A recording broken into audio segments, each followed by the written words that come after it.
Hello, everyone. My name is Will, and welcome to a bit of an embarrassing admission. Um, I have recorded this video about a week ago now, and I completely forgot to record any audio for it. So it's kind of been this little nagging feeling in my mind telling me, like, redo that video, but I do not want to. I don't want to redo it. And so I have just not touched it. Hence the big gap between uploads. Apologies.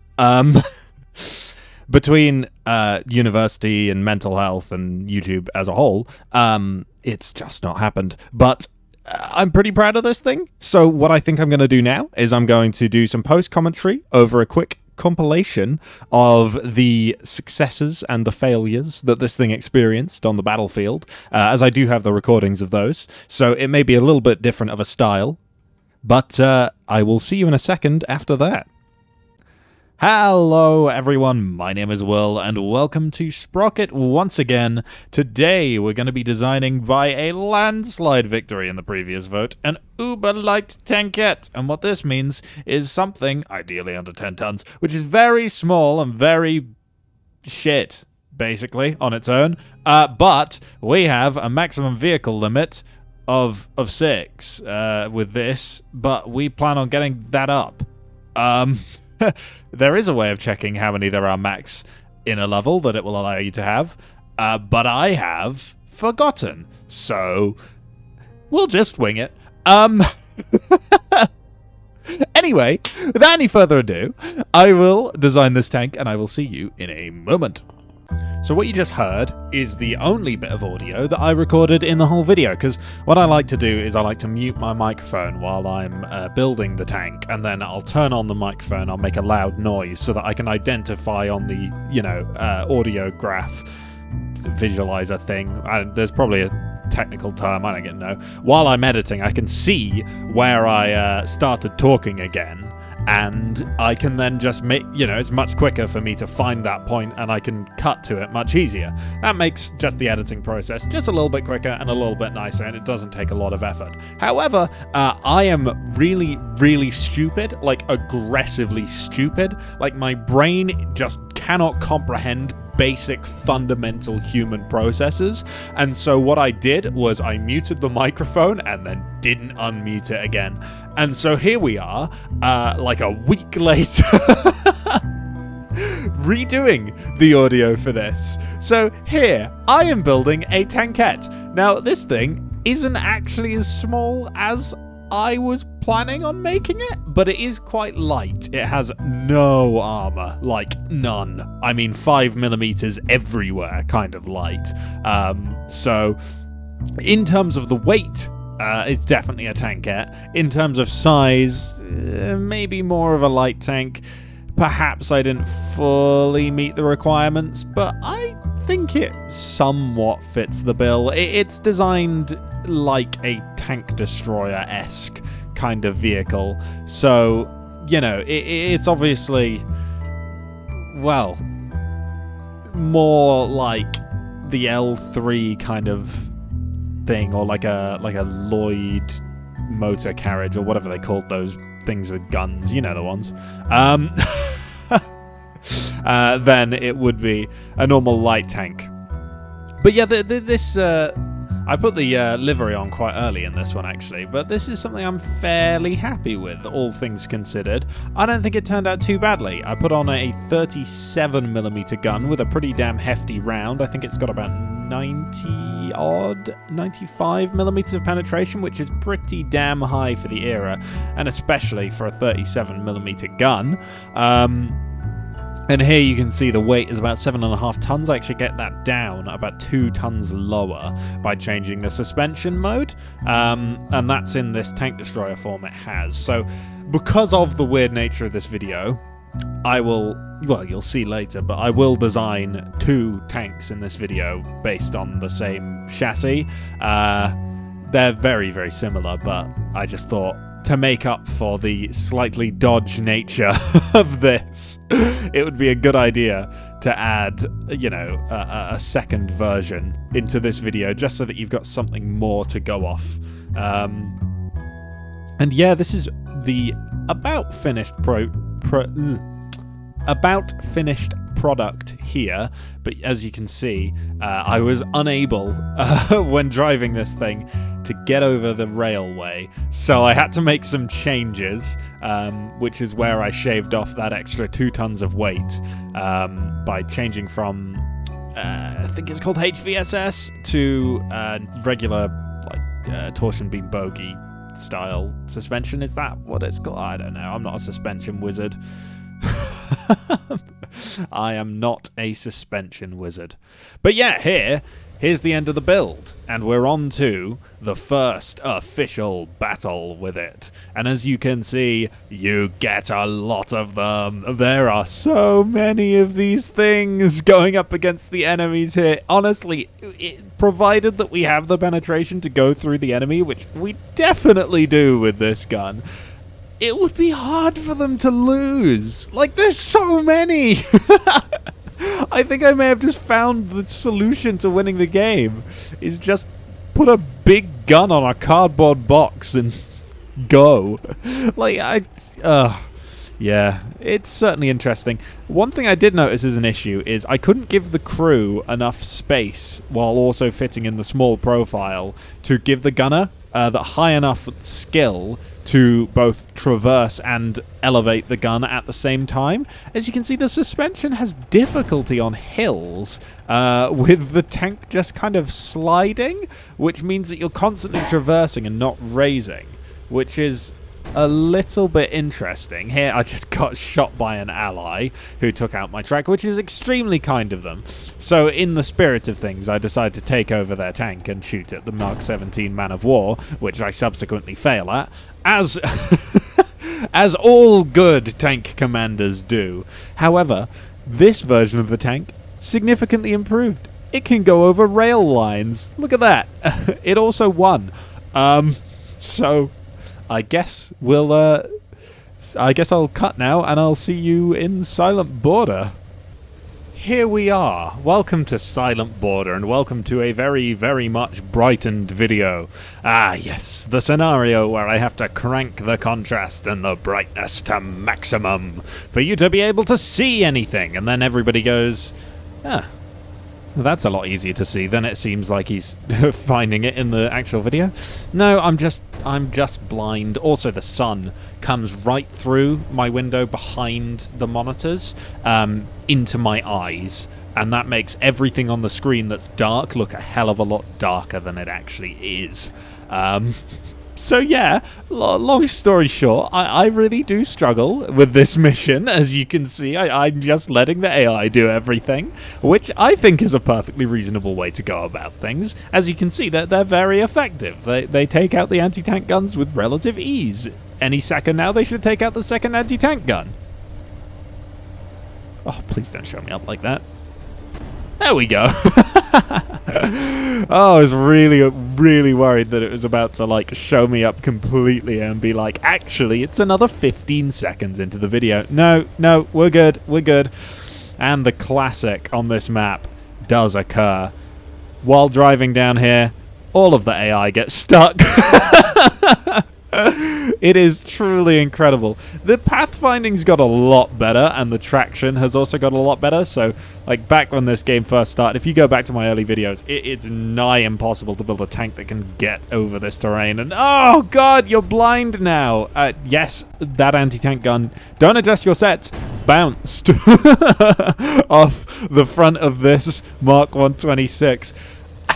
How? We may never know, but it's sure interesting.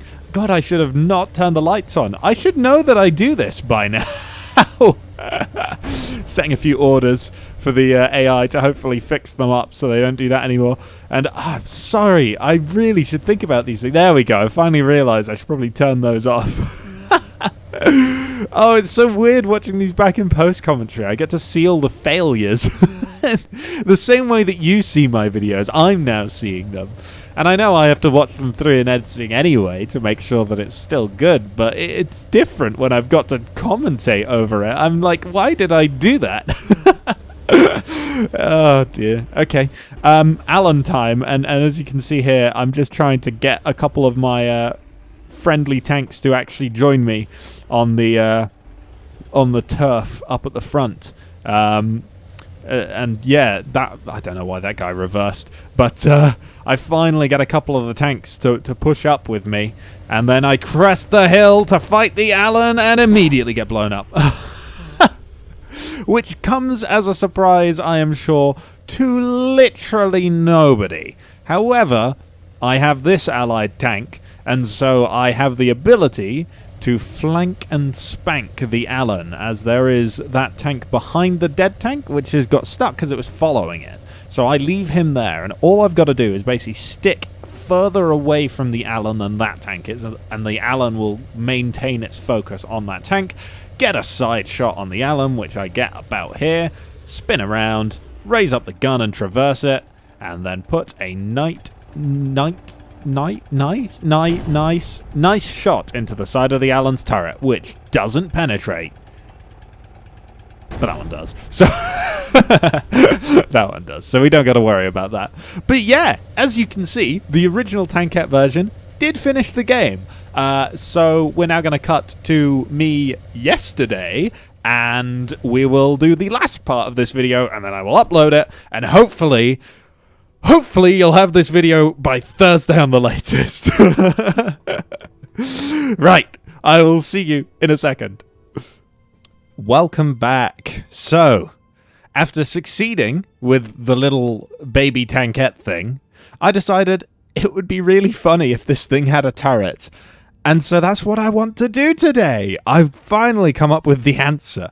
I want to make this thing into a little tiny light tank with a stupid turret. Just because I think it would look adorable. And we're going to see what we can fit in. So I'm going to do a little time lapse, and then we will see you at the end of that, and hopefully defeat the game again. See you soon.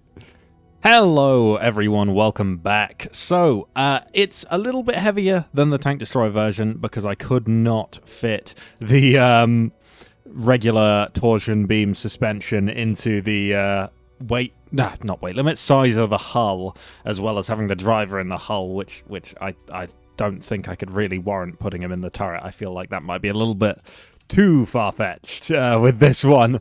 But we have managed to get an extra crew member in here, weirdly enough. Don't know how adding a turret ring added that much space, but sure. So we're now 8.8 tons with a 57mm gun rather than the 37mm gun. And I worry how effective this is going to be. I feel like this is too good to be remotely realistic. It's not as small as you might think anymore. I had to increase pretty much every dimension of the hull by a somewhat significant amount, and obviously the gun is pretty decent now. So we'll see how we do here. Bouncing a little bit. I think I need to adjust the dampers on this thing. I've noticed that since a recent update, the dampers are a little bit more fiddly to get right. But we can deal with that at some point if it becomes a problem. Right, we got something coming over the hill here, and put in a shot, and there he goes, no problem. Getting over the railway tracks was a trouble with this tank's old iteration using this suspension mode. Not so much a problem for this one, it would seem. Right, which of these guys is still alive? Feel like, is that one? One of them is. That one was. Okay, I didn't shoot him, but he's dead. Sure. I think that's pretty much going to be the theme no matter how many times I do this. So let's move on to Silent Border and see how it does there. Okay, here we are on Silent Border with 7 tanks this time, as opposed to 10 last time. I think this is still going to be enough tanks to do it. I just get that feeling. 7 is still quite a lot. And with the AI finally shooting at things, we might be able to get some work done. If I could see that anti-tank gun, that'd be quite nice. I did not. It's already gone. There'll be another one on the right here somewhere. They've already got that. Stealing all my glory, these guys. And in terms of anti-tank guns behind these buildings, I don't think there's one that way. I think it's going to be on the right here. Oh, no, no, no, it is that. Oh, stop. How on earth am I still alive? I should not be alive. I have 5mm of armor everywhere. How did that even bounce? What on earth? Okay, Alan time, I guess. What? That was crazy. Sure. 5mm of armor is enough, right? More than enough. Why is your turret backwards, good sir? Probably aiming at the anti-tank gun. Just gonna go round you there, getting stuck on your anti-tank traps. Foolish fool! Right, Alan. I've got a bone to pick with you. And a big gun. Let's see if we can take him out without cresting this hill. That's not gone through. What about this? Uh-oh. I thought we'd have a bit of an easier time than this. Okay. Follow me? Please? Yeah, you just force your way through that. Where's the other 5? We haven't lost any. I see. I see how it is. Okay. Just reverse a little bit. There we go. He's got it. He's got it. Okay. Now we've got a little army of people with their guns facing in the wrong direction. I don't know if you want to go into the fight like that, to be honest. Are you sure? Yeah, no, I didn't think that was going to go well for you. Ha! There's the shot. So, as predicted, no struggles when it comes to this tank beating this game. No armor is best armor, as we have determined today. So, thank you for watching this slight problem child of a video. If you enjoyed it, please have a like, comment, and or subscribe. And respond to the community polls regarding what you would like to see in the future. I may have to look into doing From the Depths videos, because you guys seem very interested in that. Problem is, I don't know From the Depths. So how I will do those videos, I'm not sure. If you do have any ideas, let me know in the comments or in the community polls. Anyway, thank you for watching, and I will see you in the future. Goodbye!